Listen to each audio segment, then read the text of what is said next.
Assalamualaikum warahmatullahi wabarakatuh. Salam sejahtera bagi kita semuanya, Om Swastiastu. Yang terhormat Kapolda, yang kami hormati dari Kemdikbudristek, Auditor Utama Ijen, Wakil Sekretaris Pimpinan Wilayah Muhammadiyah, juga Ketua MUI DKI, Kemenak RI, PWTK dan BNPT yang telah hadir di tempat ini. Saya hanya ingin memberikan beberapa penekanan akan arti pertemuan hari ini. Rekan-rekan wartawan sekalian, kita mari sama-sama menjalankan fungsi kita, terutama fungsi wartawan, untuk memberikan informasi dan edukasi kepada masyarakat. Karena seperti apa yang disampaikan oleh Kapolda, bahwa saat ini ada sekelompok orang, ormas, yang menggunakan narasi-narasi agama untuk mengajak masyarakat pada paham khilafah yang jelas bertentangan dengan Pancasila. Oleh karenanya, fungsi informasi yang diberikan kepada masyarakat, menyampaikan informasi yang benar kepada masyarakat tentang bahaya ini, untuk mendapat perhatian dari masyarakat, untuk mendapatkan alert dari masyarakat, kewaspadaan diri terhadap ancaman ini. Oleh karenanya, kami minta bahwa tadi disampaikan ormas ini melanggar hukum di Indonesia dan mereka melakukan propaganda untuk mengajak masyarakat lain mengikuti faham mereka. Oleh karenanya, tugas kita bersama untuk menghindarkan mereka terjerumus dalam paham ini. Inilah yang penting dari kegiatan kita pada siang hari ini. Terima kasih Pak Kapolda. Rekan-rekan, sekarang kita beralih ke bapak-bapak yang dari Kementerian Agama dan kemudian Kemendikbudristek, lalu kemudian dari Ormas. Penjelasannya Pak Hengki dulu ya, mohon maaf. Sekarang Pak Hengki dulu, lalu kemudian nanti ada penjelasan dari beliau-beliau. Silakan Pak Hengki. Assalamualaikum warahmatullahi wabarakatuh.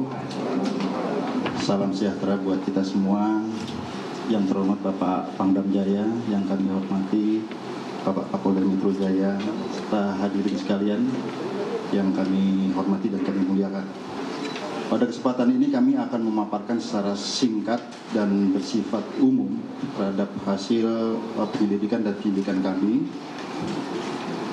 Namun strategi penyidikan kami akan simpan rapat, namun kami yakinkan bahwa itu akan mengunci setiap tersangka yang kami tangkap selama ini dan yang potensial yang akan kami tangkap nanti.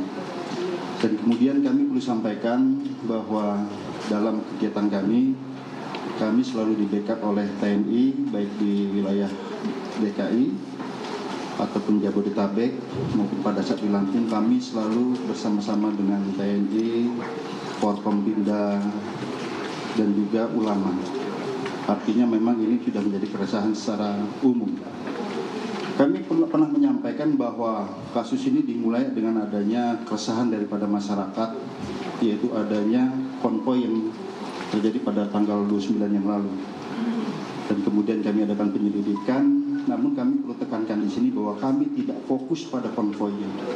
Ada sesuatu yang lebih besar lagi yang harus diungkap, di mana ini menyangkut suatu organisasi.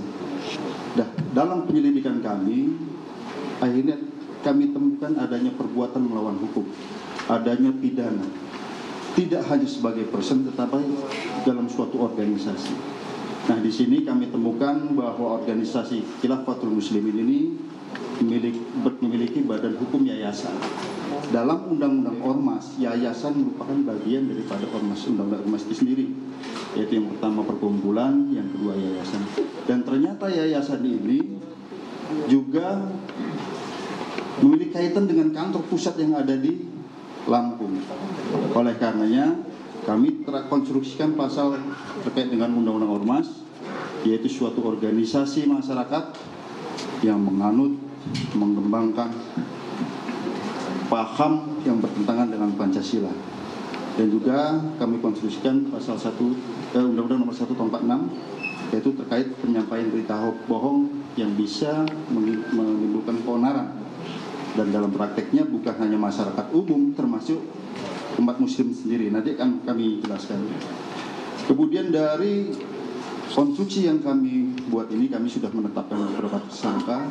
Dan sesuai dengan penjelasan kami kemarin, penyidikan kami ini bersifat berkesinambungan. Oleh karenanya, kami juga telah menemukan delik baru, perbuatan melawan hukum baru, yaitu terkait dengan Undang-Undang Sistem Pendidikan Nasional, di mana kegiatan mereka ini juga melanggar Undang-Undang Sisdiknas dan juga Undang-Undang tentang pesantren. Hadirin sekalian yang kami hormati, bahwa metode CR versi mereka yang selama ini dilakukan oleh kelompok ataupun ormas ini, yang pertama mereka menggunakan website yang terdiri atas video dan juga artikel-artikel. Artikel-artikel ini juga dilengkapi dengan adanya selebaran. Nah, selebaran-selebaran ini setelah dianalisis oleh para ahli, baik itu ahli hukum, pidana, ahli literasi dan ideologi Islam, kemudian ahli bahasa dan lain sebagainya, firm bahwa ini bertentangan dengan undang-undang ormas, yaitu bertentangan dengan Pancasila karena menyebarkan hal-hal yang bertentangan dengan ideologi negara. Dan ini kan perlu sampaikan kepada rekan sekalian, mungkin nanti akan dijelaskan oleh pihak BNPT. Apa yang disampaikan oleh petinggi-petinggi ormas ini, baik khalifah, pemimpin daulahnya, amir daulahnya, yang mengatakan selama ini bahwa mereka mendukung Pancasila dan NKRI, yang terjadi adalah kontradiktif. Ini nanti akan kami jelaskan. Sebagai contoh, terkait video yang kami sita dari websitenya dan artikel, Pancasila tidak akan bertahan lama. Pancasila dan Undang-Undang Dasar 45 tidak akan bertahan lama. Islam tidak mengenal toleransi. Kiai-kiai di zaman demokrasi ini banyak bohongnya. Nah, ini melukai juga umat muslim juga. Kemudian demokrasi dilaksanakan itu bisa harus dengan senjata. Nah ini. Namun yang lebih parah lagi, rekan-rekan sekalian, yang menjadi keprihatinan bersama, bahwa selain website, buletin dan lain sebagainya, mereka ada lembaga pendidikan dan pengkaderan. Jadi perlu digarisbawahi, pendidikan dan pengkaderan. Setelah kami koordinasi dengan Kementerian Agama, bahwa apa yang disebut mereka sebagai pesantren itu bukan pesantren, karena tidak memenuhi persyaratan sebagai pesantren. Nah, mereka memiliki 25 pondok pesantren sementara ya, tetapi apabila dihitung unitnya, karena ada tingkatannya, itu terdiri dari 31. Ini baru sementara, kami akan berkembang terus mencari sekolah-sekolah yang terafiliasi. Kemudian dari lembaga pendidikan ini dipimpin atau di kurikulumnya diatur oleh murabi masing-masing pimpinan pondok pesantren dan menteri pendidikan. Oleh yang dikatakan setelah kami periksa menyatakan bahwa saya setara dengan menteri pendidikan. Itu diatur di mana sekolah-sekolah ini berbasis khilafah dan tidak pernah mengajarkan Pancasila. Undang-Undang Dasar 45. Kemudian yang kedua, taat hanya kepada khalifah, sedangkan kepada pemerintah itu tidak wajib. Kemudian juga diajarkan di sini bahwa sistem yang sudah final adalah khilafah. Di luar khilafah itu adalah togut.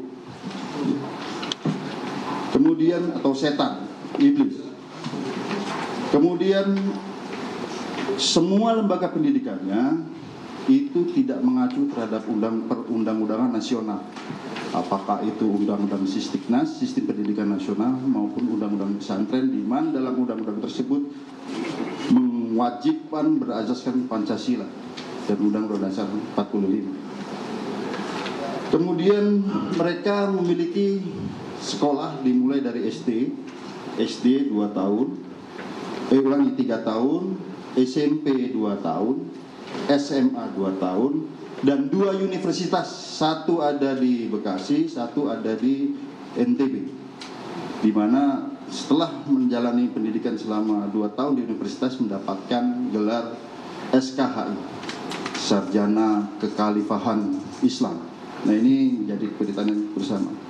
Oleh karenanya rekan-rekan sekalian, yayasan pendidikan ini yang didirikan itu adalah sebagai suatu alat. Oleh karenanya aktanya kami sita sebagai instrumental alat kejahatan karena memang digunakan untuk melakukan tindakan-tindakan yang berlawanan dengan hukum. Lanjut, kami perlu sampaikan juga, mereka memiliki struktur yang hampir sama dengan negara. Dimulai dari pimpinan tertinggi adalah Khalifah, sudah kami tangkap, Abdul Qadir Hasan Baraja, kemudian Amir Daulah setingkat provinsi, kemudian Kepala Amir Wilayah itu setingkat kabupaten, kemudian Umul Ukro setingkat kecamatan, dan yang paling rendah adalah Amir Mas'ud Kemasulan. Nah, dari semuanya ini warga-warganya mulai dari tingkat yang ke bawah wajib memberikan infak sedekah per hari 1.000 per hari. Data yang kami dapatkan ini baru puluhan ribu, baru tahap pertama kami temukan puluhan ribu data warganya itu.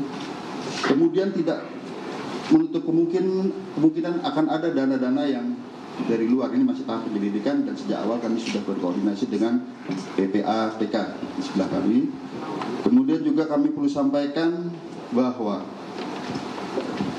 mereka dalam pendidikannya ini didanai oleh warga. Kemudian juga untuk merekrut atau pengkaderan ini siswa-siswanya pendidikannya bersifat gratis. Jadi untuk masuk gratis. Kemudian tetapi wali muridnya nanti akan dibaiat untuk wajib memberikan infak. Gitu. Kemudian rekan-rekan sekalian, hadirin sekalian kami hormati, bahwa hasil penggeledahan kami temukan puluhan ribu data warga Khilafatul Muslimin ini, ormas ini, yang ditunjukkan dengan ada namanya KTP versi kita, kalau mereka ada namanya nomor induk warga. Jadi setelah kami klasifikasi, yang tertinggi adalah wira swasta, kemudian petani 20%, karyawan 25%, guru 3%, termasuk di sini ada ASN dan juga dokter dan lain sebagainya. Nah, kemudian warga-warga ini setelah mereka dibaiat akan diberikan buku saku. Buku saku ini latar belakang tegaknya Khilafatul Muslimin, bisa ditunjukkan di sini ya, buku warna hijau. Nah, ini buku sakunya mereka, di mana merujuk kepada Darul Islam Kartosuwiryo.